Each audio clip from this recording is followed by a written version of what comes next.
ആണിനെ കാണാൻ കൊള്ളാവുന്നൊരു മുഖവും സംസാരിക്കാനുള്ള കഴിവുണ്ടെങ്കിൽ ഒരുമാതിരിപ്പെട്ട എല്ലാ പെൺകുട്ടികളെയും വശത്താക്കാൻ പറ്റും. ഗംഗയ്ക്കും ആ കഴിവുണ്ട്. പിന്നെ ആരെയും ചതിക്കാനുള്ള മടിയുമില്ല. എന്തായാലും കാർത്തിയേച്ചിയുടെ കല്യാണത്തിന് കാർത്തിയേച്ചിക്കും ദിലീപേട്ടനും ചുറ്റും വലയം തീർക്കാൻ ഒരുപാട് പേരുണ്ടിപ്പോ. എല്ലാവരുടെയും ഭയം അവൻ ദിലീപേട്ടന്റെ വീട്ടിലേക്ക് കടന്നുകൂടുമെന്ന. അതിനുള്ള സാധ്യത കൂടുതലാ. നമ്മൾ കാരണം ദിലീപേട്ടന് എന്തെങ്കിലും ആപത്തുണ്ടായാ അത് സഹിക്കാൻ പറ്റില്ല. അല്ല, കിരൺ എവിടെ? കിരണേട്ടൻ കല്യാണ മണ്ഡപത്തിലൊക്കെ ഓടി നടക്കുക. അവിടെ ഫൈനൽ ഡെക്കറേഷൻ ഞാൻ തന്നെ ചെയ്യാന്ന് പറഞ്ഞിട്ടുണ്ട്.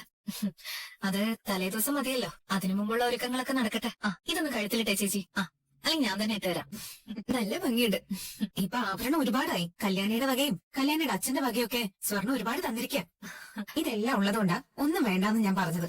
അത് ഞങ്ങളുടെ ഇഷ്ടം. അതിനെ ചോദ്യം ചെയ്യണ്ട. അപ്പോഴേ ഞാനൊന്ന് മൂപ്പന്റെ വീട് വരെ പോയിട്ട് പെട്ടെന്ന് വരാം. അവര് എനിക്കൊപ്പം വരുന്നെങ്കിൽ വരട്ടെ. മറ്റാരെക്കാളും ഈ കല്യാണം നടക്കണമെന്ന് ആഗ്രഹം കല്യാണി മോൾക്കാ. അമ്മേ, മോള് വന്നോ? സ്വർണ്ണം വാങ്ങിയ മോളെ? വാങ്ങി. ഇതാ നോക്ക്. ഇത് എത്ര പവനുണ്ട് മോളെ? 2.5 പവനുണ്ട്. ഓ, പണിക്കൂലി ഉൾപ്പെടെ 2.5 ലക്ഷത്തിന് മുകളിലായി കാണുമല്ലോ. ആയും എന്നാലും സാരമില്ല. കല്യാണിയുടെ സ്വന്തം ചേച്ചിയല്ലേ. അവരുടെ കല്യാണത്തിന് ഇത്രയെങ്കിലും കൊടുക്കണ്ടേ. പിന്നെ ഞാൻ കിരണിനോട് നേരത്തെ ഇത് പറഞ്ഞപ്പോ അവൻ എന്റെ അക്കൗണ്ടിലേക്ക് 1.5 ലക്ഷം രൂപ ഇട്ട് തന്നായിരുന്നു. വേണ്ടാന്ന് പറഞ്ഞപ്പോ ശമ്പളത്തിൽ നിന്ന് കുറേശ്ശെ പിടിച്ചോളാന്ന് പറഞ്ഞു. അല്ല, മോളെ കൊണ്ടുവന്നില്ലേ? ഇല്ല, അമ്മ മോളെ കൊണ്ട് കുറച്ച് കഴിഞ്ഞ് ഇങ്ങോട്ട് വരും. ഇടയ്ക്ക് രൂപേന്റെ എന്നെ വിളിച്ചായിരുന്നു. ആന്റി ഇവിടെ ഇല്ലാത്തോണ്ട് ഇവിടെ വന്ന് നിൽക്കാനും പറഞ്ഞു.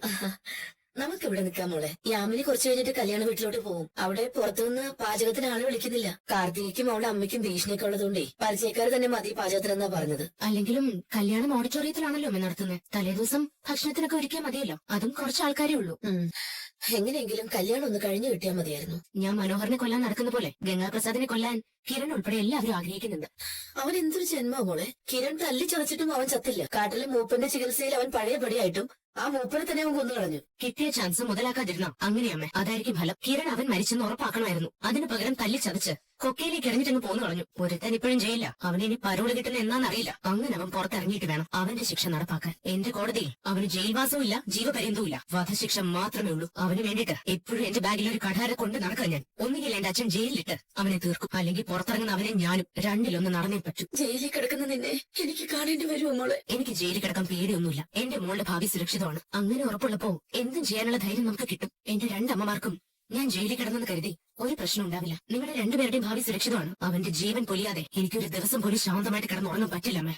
പോയിട്ട് വരാം. 2 ദിവസം കഴിഞ്ഞ കല്യാണമല്ലേ. എന്തായി ഇങ്ങനെ ഇരുന്നാ മതിയോ? ആണുങ്ങൾക്കും സഹായിക്കാവുന്നതേ ഉള്ളൂ. അതെ അതെ, കല്യാണി മോൾ ഉണ്ടായിരുന്നെങ്കിലേ ഇപ്പോഴല്ല ചാട പടയെന്ന് അങ്ങ് നടന്നേനെ. കല്യാണി മാത്രമല്ല, എന്റെ അമ്മയും കൂടെ ഉണ്ടായിരുന്നെങ്കിലേ ഒരു 4-5 പേരുടെ പണി അങ്ങ് ചെയ്തേനെ. കല്യാണി വേലുവിനെ പെണ്ണിനെ കാണാൻ വേണ്ടി പോയിരിക്കല്ലേ. ചിലപ്പോ അവരെ കൊണ്ടായിരിക്കും ഇങ്ങോട്ട് വരുന്നത്. ഈ സമയത്ത് അവരിങ്ങോട്ട് വരുന്നത് നല്ലതാ. വേലുവിന് ഗംഗാപ്രസാദിനോട് നമ്മളെക്കാളും ദേഷ്യം. അതുകൊണ്ട് അവനെ പോലെ ഒരാള് ഇവിടെ ഉള്ളത് നല്ലതാ. മക്കളെ, അമ്മൂമ്മ എത്തി. ഇനി ഒരു 4-5 പേരുടെ ഫലം ചെയ്യും. കുറച്ചുകൂടി നേരത്തെ വരണ്ടേ അമ്മേ. നല്ല സുഖമില്ലായിരുന്നടി. നല്ല തലചുറ്റലൊക്കെ ആയിരുന്നു. അയ്യോ, എന്നിട്ട് അമ്മൂമ്മ എന്താ പറയാതിരുന്നേ? പറഞ്ഞാ പിന്നെ എല്ലാരും കൂടെ അങ്ങോട്ട് ഓടി വരത്തില്ലേ. പിന്നെ കല്യാണി മോള് കാട്ടിലേക്ക് പോയല്ലയോ. ഞാനിപ്പോ കാർത്തിക മോളെ കണ്ടപ്പോ പറഞ്ഞായിരുന്നു. കാട്ടിലെ കാര്യങ്ങളൊക്കെ അറിഞ്ഞില്ലേ അമ്മൂമ്മേ? അറിഞ്ഞേ.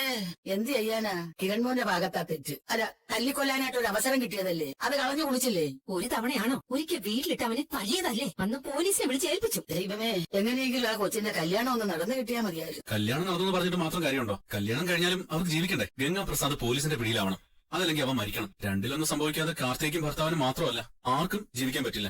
ഇങ്ങനെ ഒരുത്തനെ ഞാൻ എന്റെ ജീവിതത്തിൽ ഇന്നും വരെ കണ്ടിട്ടില്ല. അമ്മൂമ്മ ഇങ്ങോട്ട് വന്നപ്പോ അച്ഛനെ കണ്ടില്ലായിരുന്നോ? അയ്യോ, കണ്ട് അവൻ ഈ സെക്യൂരിറ്റി ഒക്കെ നിൽക്കുന്നത് പോലെ അവിടെ നിൽക്കുക. അതാ അമ്മൂമ്മ രസം. പുറത്തുനിന്ന് ആര് വന്നാലും പരിശോധിച്ചിട്ട് ഇങ്ങോട്ട് കയറ്റി വിടുന്നത്.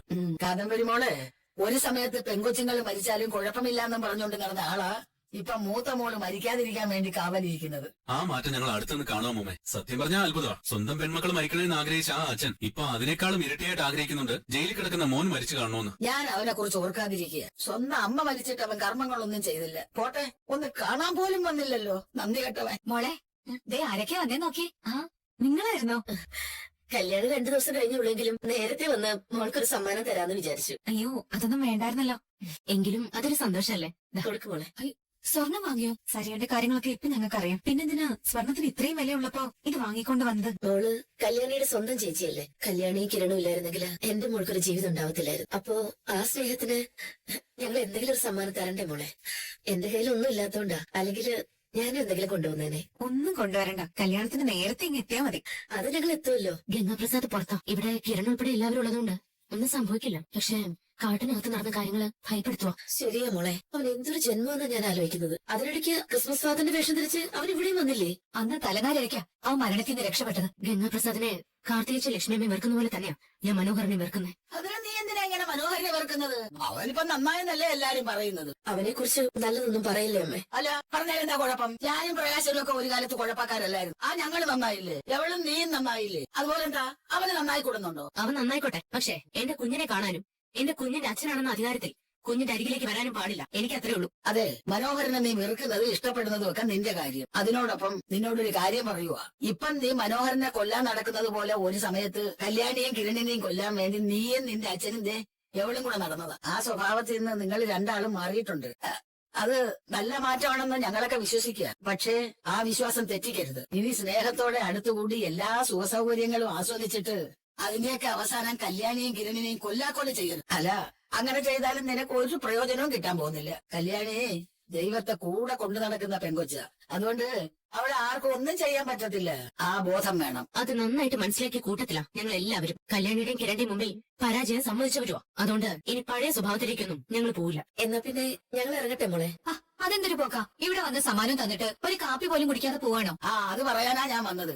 രണ്ടാൾക്കും കാപ്പി എടുത്തു വെച്ചിട്ടുണ്ട്. നിങ്ങൾ വാ. അവര് സമ്മാനം കൊണ്ട് വന്നപ്പോ മുത്തശ്ശത്രി സംസാരിക്കണ്ടായിരുന്നു അമ്മേ. സംസാരിക്കണം മോളെ. പറയാനുള്ളത് മുഖത്ത് നോക്കി തന്നെ പറയണം. അതിനെന്താ തെറ്റ്? ഇപ്പോഴും സരിയോനെ 100% വിശ്വസിക്കാൻ പറ്റുമെന്ന് അറിയില്ല. ഇവരുടെയൊക്കെ സ്വഭാവം മിനിറ്റിന് മിനിറ്റിനാ മാറുന്നേ. ഈ ഒരു സാഹചര്യത്തിൽ അമലുവിന്റെ അമ്മ ഇവിടെ നിൽക്കേണ്ട കാര്യമില്ലല്ലോ. അതുകൊണ്ടാ ഞങ്ങൾക്കൊപ്പം വരാൻ പറഞ്ഞത്. വേണ്ട സാറമ്മേ, മൂപ്പത്തി അങ്ങനെ പുറത്തേക്ക് ഒന്നും പോകാൻ പാടില്ല. ഒരു വർഷത്തേക്ക്. അത് ഞങ്ങളുടെ ആചാരമാ. കല്യാണം കഴിഞ്ഞാൽ ഉടനെ ഞങ്ങൾ അമലുവിനെ ഇവിടെ കൊണ്ടുവിടാം. അതൊന്നും വേണ്ട സാറമ്മേ, ഞങ്ങൾ ഒരുമിച്ച് ഇങ്ങ് വന്നോളാം. മൂപ്പന്റെ മരണശേഷം ഇവള് നല്ലോണം ആഹാരം പോലും കഴിച്ചിട്ടില്ല. അതിന്റെ നല്ല ക്ഷീണമുണ്ട്. ഇവിടെ നിന്ന് അത് കൂടത്തേ ഉള്ളൂ. അതുകൊണ്ടാ മോള് വരട്ടെന്ന് ഞാനും കരുതിയത്. വേറൊന്നും കൊണ്ടല്ല മാമി ഞാൻ പോകാന്ന് വെച്ചത്. അവിടെ സാറമ്മയുടെ ചേച്ചിയുടെ കല്യാണം നടക്കുമ്പോ അവൻ വരാൻ സാധ്യതയുണ്ട്. അങ്ങനെയെങ്കിൽ ഇനി മറ്റാർക്കും ഒരു ആപത്തും ഉണ്ടാവാതെ അവനെ വെട്ടി നുറുക്കണം. നടന്നതൊന്നും ആലോചിക്കാൻ കൂടി വയ്യ സാറമ്മേ. ഇവൻ ഒരുപാട് തവണ പറഞ്ഞതാ അവനെ വിശ്വസിക്കരുതെന്ന്. എനിക്കും ഇടയ്ക്ക് സംശയം തോന്നിയതാ.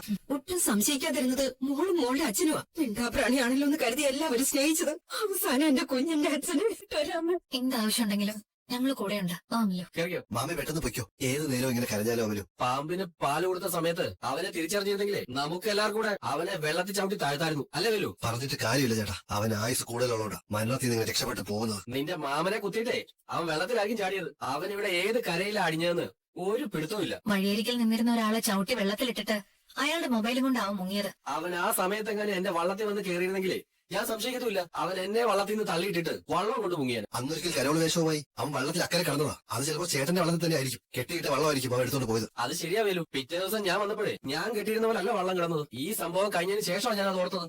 അവന്റെ മുന്നിൽ ഇനിയൊരു ജീവിതമില്ല. അതിനു മുമ്പ് അവൻ വെറുക്കുന്ന അവൻ ശത്രുക്കളെല്ലാം കൊല്ലാനാവൻ നോക്കുന്നത്. അമലുവിന് നല്ല ക്ഷീണവും തളർച്ചയുണ്ട്. അതെ അതെ, മൂപ്പൻ മരിച്ചതിന്റെ വിഷമമാ. മോളെന്ന് പറഞ്ഞാൽ മൂപ്പന് ജീവനായിരുന്നു. ഇനിയിപ്പോ അതേപ്പറ്റി ഒന്നും പറയണ്ട ചേട്ടാ. എന്തെങ്കിലും കേൾക്കാനായിട്ടിരിക്കുക ഇവിടെ കരയാൻ.